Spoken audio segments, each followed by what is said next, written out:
Welcome everyone to Mayhemtainment. I am your host JD, alongside my guest for this episode, Matt from Football Matters on YouTube. Make sure you go check out his channel. He's going to be talking about college football mostly, but he will be including a little bit of pro football, and I'll be having him on Mayhem to talk about pro football during the regular season here. Matt, welcome back. Well, thank you. It's good to be here. We will also have Tori on again here very soon. As soon as she's feeling up to it, we will have her on to do another wrestling episode. That's for sure. So, who do you in the pro football? We'll talk about college here shortly. I'll let you get a little college rant in, but let's talk about some pro football. Who do you like in the pro this year? You mean excluding the Patriots? Excluding the Patriots? Because they're going to win. Okay. Yeah. Well, I've been watching a lot of preseason, and I don't know a single team, well, other than the Patriots, that isn't just filled with drama right now. Yeah, there is a lot of that going around. The Browns, the Texans. I mean, really, you can name almost any football team, and there's some kind of drama or something going on with them right now. I don't think the Patriots quarterback, what's his name? Matt Jones. I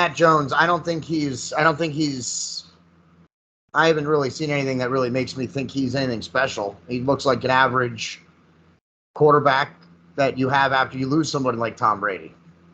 Well, you're not going to replace Tom Brady. No. So you have to just go on and try to do the best you can. And Mac Jones. Alabama had Jalen Hurts, then Tua, and then Mac. And there's a reason why Belichick waited till Mac Jones before he drafted an Alabama quarterback. Him and Saban, they talk. So I think Mac Jones has the brains to be on the Patriots. And I think he's got a much better arm than Jalen Hurts or Tua.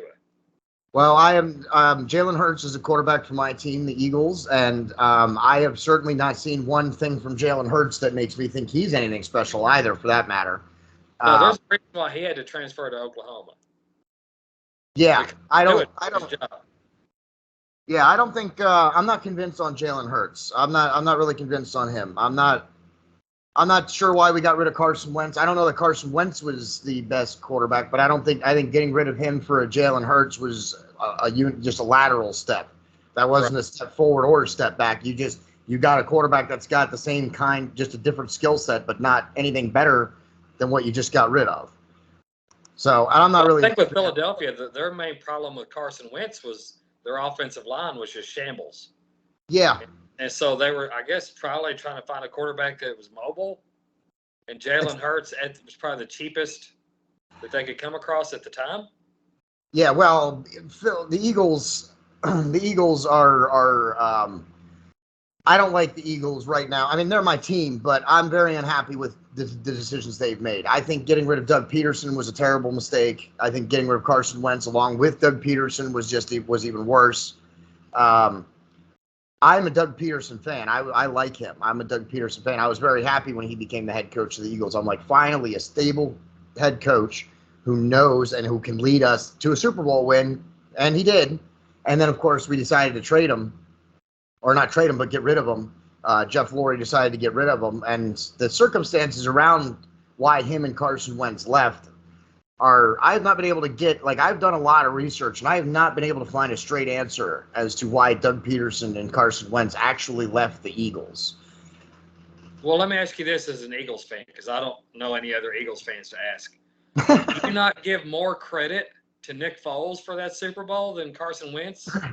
Oh, Nick Foles, yeah, he certainly the problem with I have a whole thing about Nick Foles. I don't have a problem with Nick Foles. I think he is a very excellent backup quarterback. I think when he needs to come in to replace somebody, I don't think you're going to find anybody better to do that than Nick Foles. I think he is the best off the bench, replace an injured quarterback, and go on a run guy that there has been. The problem is he's not a starter.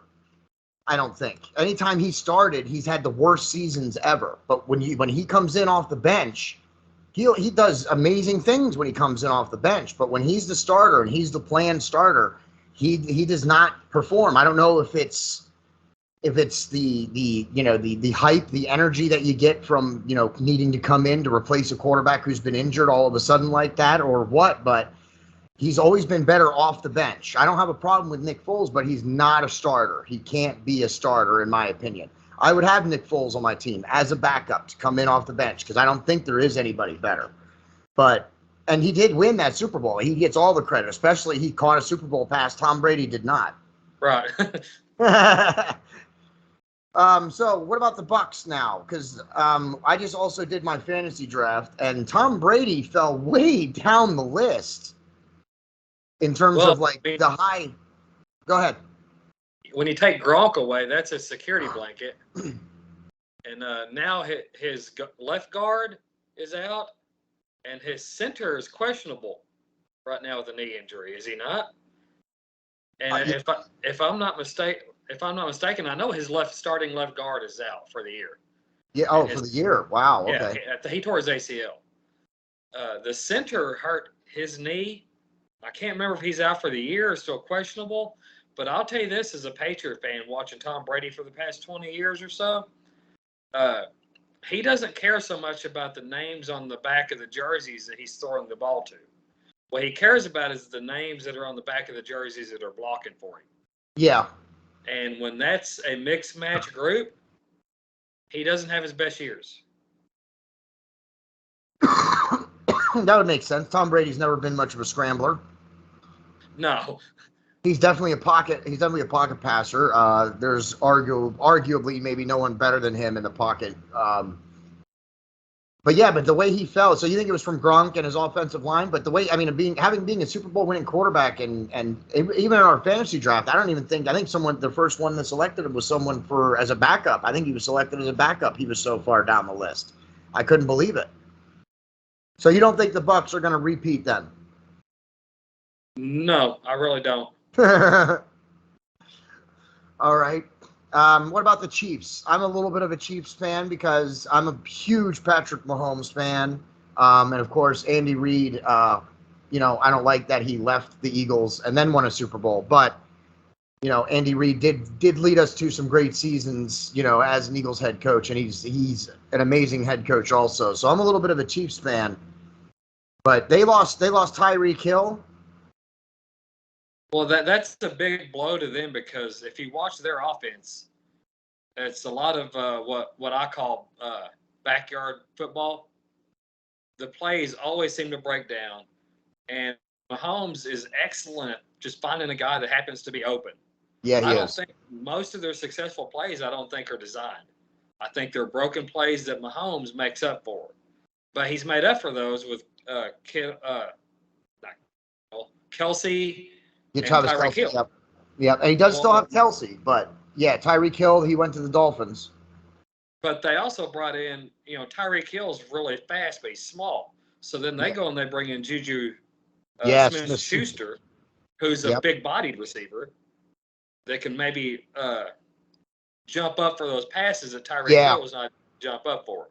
Yeah, the Tyreek Hill, he had speed, and they lost something when they lost speed when they lost Tyreek Hill. There's no more going underneath little 5-yard pass and then Tyreek Hill takes it for 85 yards. Well, that's the same thing that Seattle did back when they were lighting the world on fire. They just had really fast receivers, and Russell Wilson would just get out of the pocket and wait for one of them to get open. Yeah. Well, whenever they started losing their speedy receivers, that's when Russell Wilson's stats started to decline. So I'm looking for the same thing out of Patrick Mahomes. I'm hoping he can adapt to it. I'm a big Patrick Mahomes fan, and I'm hoping he can make the adjustments. And with Juju Smith-Schuster, with having a big guy, he's going to need to just sit in the pocket and just hit him. Throw it to him and trust that he's going to get up there and make the catches over the corners. All right, what about the Cowboys? Are you a Cowboys fan at all? No. All right, very good. Where I live, you're either diehard Dallas or you hate them. Okay, so you're on the hate them side. Yeah, well, I used to be. My sister's diehard Dallas, and she's the first to tell you The problem with the Dallas Cowboys is Jerry Jones. Jerry Jones. Hey, I've been saying it for a long time now. If you go back and watch some of our past episodes on football, I've been saying it for a long time now. With their personnel, I don't know why they should have been at the very least in the championship game last year, if not going for the Super Bowl. Well, the problem with Jerry is he attaches himself to a player. Like right now, it's Ezekiel Elliott. The contract he gave him could have paid to have the best offensive line in football. But if you say, because you got Pollard up back there, Yeah, who is as good as Zeke, making a fraction of what Zeke is making. and Zeke, Zeke has not performed. I don't know if see, to me it's the play calling though. Do you think it's the play calling, or do you think it's that like Zeke is not performing? Because I mean, I when Zeke got in and I watched him after that first year, I'm like, this guy is the running back of the future. He is going to set records. He's going to have so many 1,000-yard seasons, and then the last 2 seasons, he has just not produced, not done anything. Some of it to me is play calling. It appears to be play calling. When I watch a Dallas game, it appears, I don't know why, with Pollard and Zeke, why are you not handing the ball off 40 times? Why are they each not getting 20 carries a game? Well, because they paid Armani Cooper a bunch of money. Well, but I don't care. Jerseys. See, that's ridiculous. That's ridiculous to me. And so you think that's Jerry Jones, though? That's not even coaching? You think that's Jerry Jones? 100%. And sadly, his son has some sense about him. And when Stephen Jones takes over the team, they're going to be dominant again. I mean, Stephen stopped him from – Jerry was going to draft Johnny Manziel. Ugh. He had the paperwork filled out, and Stephen stopped him because Jerry just wants the big pop, the big hoorah. And he thought Johnny Football coming from A&M to Dallas, I mean, that's a big hoorah. Yeah. But I don't think Jerry really cares as much about winning as he does about just the Dallas Cowboys being in the news. He's created a theme park out of Dallas Stadium is what he's done. They call it Jerry's World, but really if you actually go research what is inside Dallas Stadium, it is not just a stadium. It's practically a mini mall that just happens to have a stadium attached to it. Right. You're right. I do agree with you on that. And I would say, it's Jerry Jones. I think some of it's the coaching staff. I think you got to be able to stand up to the owners. If you're a coach and the owner's interfering to that degree, then I think as a coach, you got to stand up and say something. But I guess if you're that concerned about your job, maybe you're not. But with Dallas's team, with their defense and with who they have on offense, I don't see why they're not. They should be top contenders every single year right now. And with Zeke and Pollard, I don't know why they're not running the ball 40, 50 times a game. For me, it's down to culture. Dallas Cowboys have a culture about them that this is gonna continue, like I said, until Jerry's gone. But Jerry was the owner when they had Emmitt Smith, and they used to hand the ball off 35, 40 times a game to Emmitt Smith when he was having one of those games. But that's when he had Jimmy Johnson. Jimmy Johnson at head coach, Jimmy Johnson built those teams. Jimmy Johnson was a great coach. Yeah. But Jerry wanted the credit. Yeah. Jerry wanted the credit for, being the Dallas Cowboys. Yeah. That's why he fired Jimmy Johnson. He hired Barry Switzer, who I never would have imagined would have become a yes man, but he did. Yeah. They won 1 Super Bowl. I could have coached that team to a Super Bowl. I know. The same with Jason. Yeah, when Jason Garrett took over, and he had that great season, and then Jerry Jones signed him to a multi-year deal. I'm like, what are you talking about? I was like, he had a fantastic team. I was like, I could have coached that team all the way to the Super Bowl too. People don't look at that when they judge coaches and stuff. They don't look at the teams that they have and that they coach. That's really when the difference between a good coach and a really good coach is when you have those rough seasons and you get injuries, how a coach can change the team and shift the team and continue to win even after that. Like Doug Peterson, coincidentally, who still took us to a Super Bowl with the backup quarterback. Let's talk about someone else here. The Bengals. Do you think the Bengals are going to make another run this year? And do you have any idea how they made it last year? Well, I'm going to catch some flack for this, but the Bengals, I believe, have the best backup quarterback. Oh, yeah? Brandon Allen. And if you look, he was also the backup quarterback when who was the guy the Rams traded for Stafford? His name's Oh, they traded quarterbacks. It was Stafford and oh my goodness, he was the head coach. He was the first pick overall. Yeah, he was a quarterback for the Rams, and I can't totally remember his name now. It's totally drawing a blank. Let me look it up. Anyway, that guy, the backup quarterback for that Rams team was Brandon Allen. So, oh yeah, he's been the backup quarterback to 2 losing Super Bowl teams, and he also just so happens to hold the record for most touchdown passes by an Arkansas Razorback quarterback. So I'm a little biased. And Jared Goff is who they traded. Yes. Which I didn't understand that trade either. I guess maybe I don't know. That trade made no sense to me either. I'm like, well, Stafford, I understand he is terrible because he's in Detroit. Everybody who's in Detroit is terrible.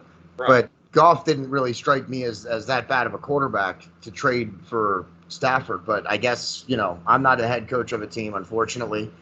I think they just needed a slight improvement. Okay. In decision making. Yeah. Stafford had years of experience. And Goff then tends to make some, he gets out of the pocket and he gets frantic. Right. And I guess it worked. Yeah, Stafford and Cooper Kupp, they're going to be a good combo, I think, for the Rams. I don't know how many Stafford has left, but yeah. Yeah. I mean, he took punishment in Detroit.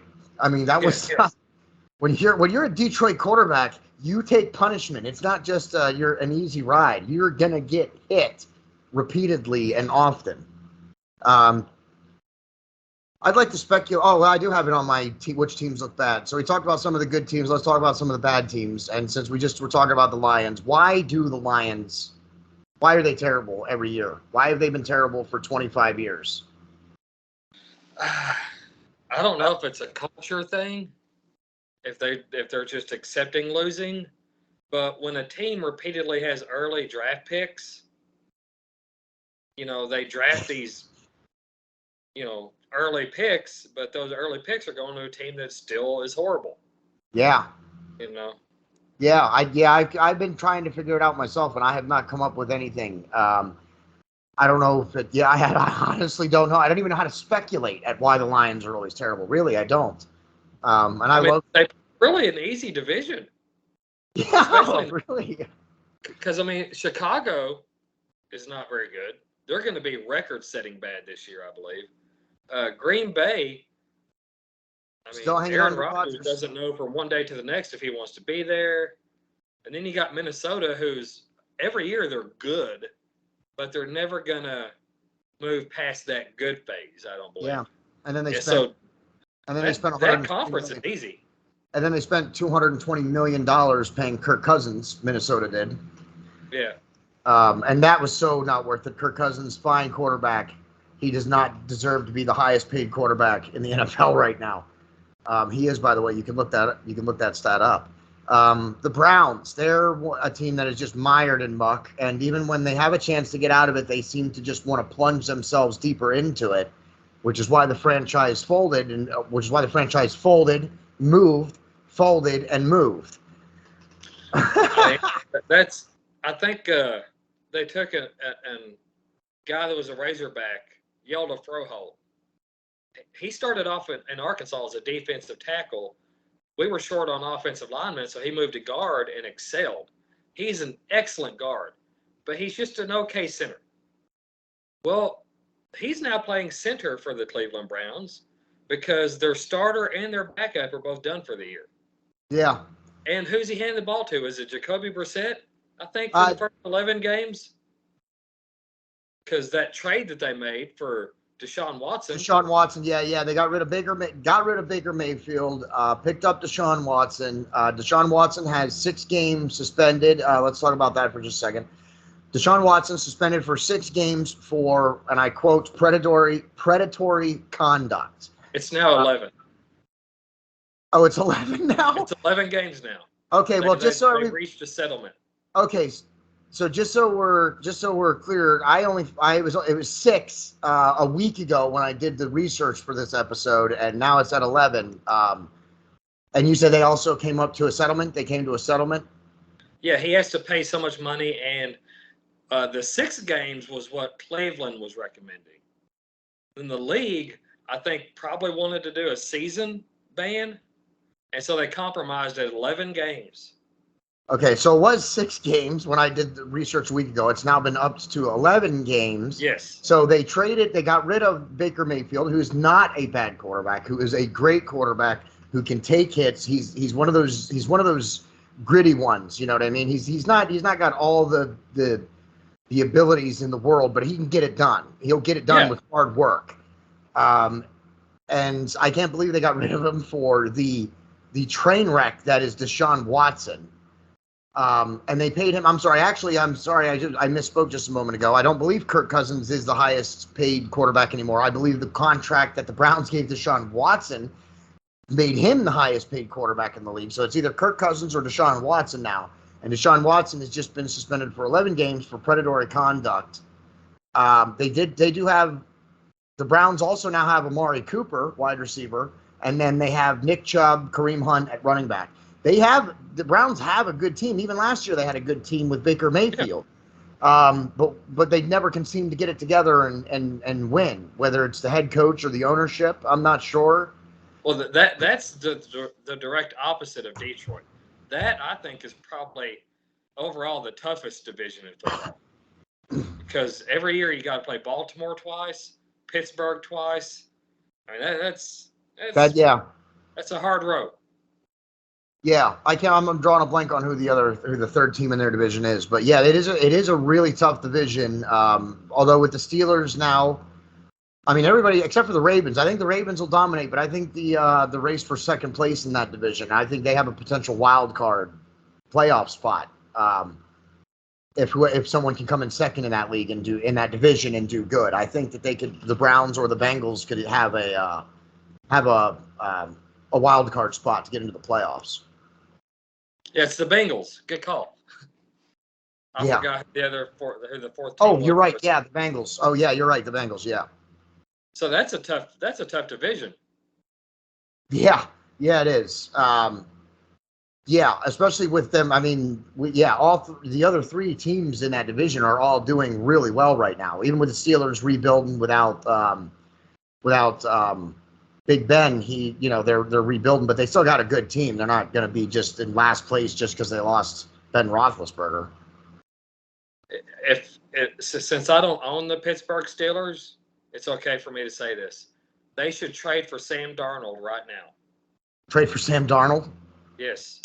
Over who they have? Sam Darnold's just going to be a backup at Carolina, and Who's Pittsburgh doesn't have a quarterback right now. Pittsburgh doesn't have a quarterback? I thought they drafted somebody. Well, now we're gonna do some live searches right here on the episode here. I heard Mason Rudolph because they had Haskins. Right.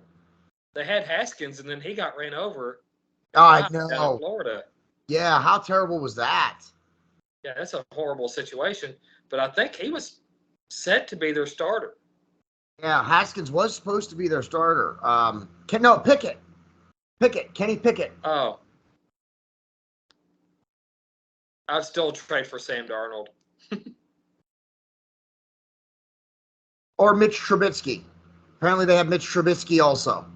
So no, I'm sorry, I just read the headline, and that teaches me to make sure, I always tell everybody, read past the headline, and there I am just quoting the headline. No, it looks like it's a race or some kind of competition between Kenny Pickett and Mitch Trubisky. So one of those two will be the Steelers quarterback. Sorry, I'm waving my arms around because there's a bug, and I'm trying to get rid of it. So the Steelers, they're going to have some quarterback controversy, but the rest of their team is not bad. I think they could still pull out a decent enough season with one of those guys. Well, they have a great coaching staff, too. at Pittsburgh. So, They do, yeah. Oh, yeah. and one thing I will compliment Pittsburgh on is if they do have a bad season, they don't just fire the head coach. You know, they haven't had very many head coaches. No. Unlike teams that every other year, okay, new system, new coaches, new coordinators. Mike Tomlin's good. Yeah. The Browns, yeah, they got Amari Cooper. Oh, we already talked about that. So the Jaguars, that's the last team I have on my who's doing bad list. Of course, you're the ones that just got Doug Peterson, and I think Doug Peterson might be the guy to turn things around in Jacksonville. Jacksonville's had years where they were good. You know, a year Sometimes. here and there. It's never been consistent. No. You know, once again, I'm going to be a homer here, but they drafted a cornerback from Arkansas named Monteric Brown, and they signed a linebacker from Arkansas named Grant Morgan. Now, if you get to see Grant Morgan play, you've never seen a small, I don't know how to say this, white linebacker plays with more aggression and more drive than Grant Morgan will play for them. I mean, he is phenomenal. I'll definitely I'll take a look, make sure I look for a Jacksonville game, assuming I can find one on TV. And Jacksonville's owned by the Khans, and his son Tony Khan owns AEW. So it looks like they're maybe trying to not just expand, but make with Jacksonville, but make what they have, the Jaguars, make them into a contender. I think getting Doug Peterson's the smartest move the Jaguars have made since they've became a team in the NFL. I knew the Urban Meyer thing wasn't going to work. Urban Meyer is a college coach, and he needs to be the person that is 100% in charge of boys. And when he went there, he's got men that are under contract, and for millions of dollars, actually more money than he makes. So, and I don't think he knows how to relate coaching without being a bully. And you can't bully those people in the NFL because they're grown men. Yeah, they're grown. Yeah, they're not kids anymore. Exactly. Yeah. I think that's part of the problem though too, is that you can't. I mean, not that they need bullied, but football back in the day, when coaches could just drive you and you were doing 4-a-days and stuff. It was just a different type of football back then than it was today. Let's talk about. Did you say about coaching college? A lot of coaches from college try and coach the pros. Some of them make it, some of them don't. One of the most notorious ones that didn't was Chip Kelly, who coached my team and then the 49ers and coached both those teams directly into the ground. What do you think the most important thing is for a college coach who is transitioning to the NFL? What do you think the most important thing for them to be aware, the difference in the games? What's the most important difference between college and pro games for a head coach to be aware of, in your opinion? It's hard to say because whenever you're in the NFL, everyone you're coaching and everyone that you're coaching against are all 5 stars. Yeah, that's true. There's no walk-ons there, and there's no pushover games. Yeah. Where I do think it's equally as hard to coach in college, maybe a little bit harder because you got recruiting year-round. Whereas NFL coaches don't have to recruit. The general manager drafts players and signs players, and they just coach them up. They work probably the same amount of hours a year. Yeah, which is insane. But it's just a completely different game. And when you get to the NFL level, you had to be more of a teacher than a instructor. See, to me, I would say the most important difference is that in college, keeping the pace up, doing no huddle offense, spreading it out, doing 5 wide receivers and no backfield, those type of things work in college because you're not necessarily facing all 5-star players on the other side of the ball. In the NFL, clock management, I think, is the most important difference between college and pro football. I think being able to have long drives in the NFL is one of the most important things. If you can get a 6-7 minute drive that will kill the opposing defense. You can really tire them out by getting 6, 7, 8, 9-minute drives instead of just scoring on the first play of the game, or burning 45 seconds off the clock, the way Chip Kelly did. That was my biggest complaint about Chip Kelly. He never had him go in the huddle. Everything was no huddle. They had 5 coaches on the side giving symbols and giving signals to each position. And it's like, these guys aren't in college. This is not college ball. The NFL doesn't have that kind of tempo. You can't maintain that kind of tempo in the NFL. You don't have 20 linemen that can just rotate in and out. You got a strict, much more limited roster. I mean, that's the other thing. Clock management and roster size. Yeah. The roster size between college and pro is quite significant.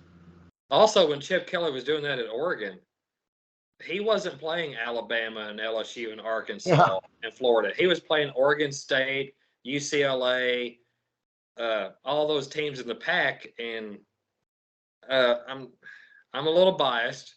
Yeah. But there's a reason why most of your national championships over the last 20 years have all been out of the SEC. Okay, Oregon Chip Kelly would not have been able to do that in the SEC, because the linebackers in the SEC are the same guys you see on Sunday. The guys that are 6'5", 240, that are going to hit and hit hard. Okay, his guys wasn't getting hit by SEC linebackers. Yeah. So it worked at Oregon. It wouldn't have worked anywhere else. Yeah. And I just figured out what we can make. You can come on another episode, because I think we should do another episode sometime where you explain college football to us. What is the Big Ten and the SEC, and what is not for this, not on this episode, not on that. I just mean like right now that's a toss-up. I was fixing to do a video before my stuff messed up about conference realignment, because I've had people asking me to do a video about conference realignment. The conferences are going away as far as the PAC versus, and then the ACC. Is that right? And now they're all turning into super conferences. I don't know what that means. Like UCLA and USC has now joined the Big Ten, which is all stuff like Michigan, Michigan State. So they're flying across the country for every game. It's fixing to be where it's no longer regional. Oh, is that what the differences were between the Big Ten or the SEC and like all the different names? So they were like regions. Right, like the PAC was your Pacific Athletic Conference. Okay. ACC is Atlantic Championship Conference or whatever. Then the SEC is Southeast Conference. And they have to stop putting numbers in the names of their conferences because they keep expanding. I think there's 16 teams now in the Big 12. Oh my. Okay, so all right, well then we may have to, then we'll either look for that, and maybe we'll have to have you on again on this to talk about that, to talk about the conferences and what are they doing with them and how do they do that stuff, because I honestly did not know that they were like separate conferences, like the NFC East and the NFC West, and I didn't know that that's how they were actually. Pro football I know, but college ball I've never been able to get into as much. So since I'm not a college fan and you are more into college with your own show, and again, that's Football Matters on YouTube. Just search Football Matters on YouTube and you can find them. Who's looking good this year in college? What are you looking for in college this year? Well, of course, I believe Arkansas is going to do great. That's my team. But for the third year in a row, we were voted toughest schedule in college football for the third year in a row. Wow. And last year we went, was it 8-4 during the regular season? And that's with the toughest schedule. So this year I'm looking for 8-4, maybe 9-3. However, it's just going to be a repeat, Georgia and Alabama for the national championship. Oh, yeah? It's just going to repeat. Okay. But I do think Alabama will win this time. Last year, Georgia won, but Saban doesn't lose 2 years in a row. So what about the bowl games then? The national championship? That's the national championship. But what about the other, like the Rose Bowl and the Cotton Bowl? the Rose Bowl and the I think it's the Peach Bowl. They use those as the playoffs for the national championship, the top 4 teams. Okay. But I mean, any more bowl games don't mean as much because if you So, win 6 games, half your games, you make a bowl game. You know. oh, okay. But there's levels of bowl games and how good you are. You know. And then Okay. there was a couple years ago where there were so many teams with losing records that even some teams with 5 wins got into a bowl game. Wow. So bowl games don't mean as much as they used to, Yeah. but it still brings in money for the school. Yeah. Yes, that it does. What are your? Let's talk about that for just a second before we get ready to wrap up. Your thoughts on should college athletes be paid? Well, Ole Miss has been paying them for this whole time. Oh, really? Yeah, I mean that's why that's one of the main reasons. Hugh Freeze, the coach that was at Ole Miss, why he got fired. Now he's at Liberty. They had to dig up some ethical reasons to fire him. But yeah, there was who was it? Laramie Tunsil got drafted, the offensive lineman, and the Ole Miss coach is standing next to him, and they asked him, "Did you get paid at Ole Miss?" And he looked right at the camera and says, "Yeah, they paid me $50,000." And they're like, "Dude, shut up! You're not supposed to tell people that." Schools have been cheating this whole time. Yeah. I have no doubt that some of the superstars for teams have been getting money and getting, whatever, getting gifts. But I think, and that's why I think it should be.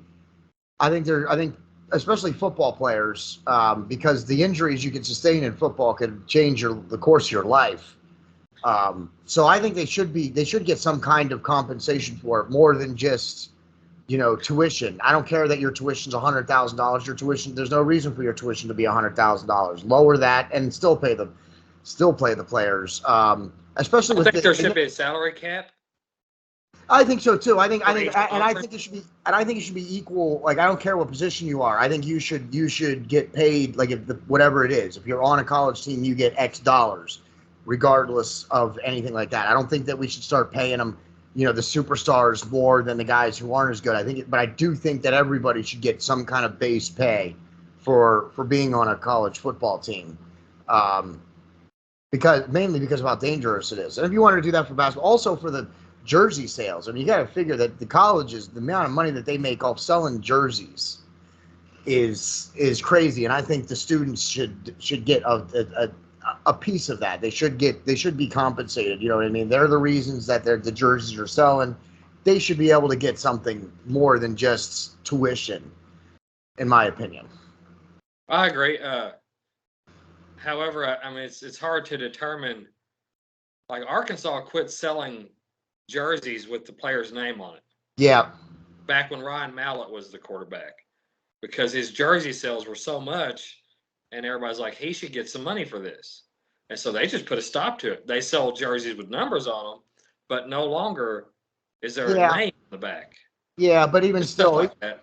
Yeah, but I mean, Penn State doesn't have names on their jerseys on the regular. They don't normally put jerseys on their number, but the players still.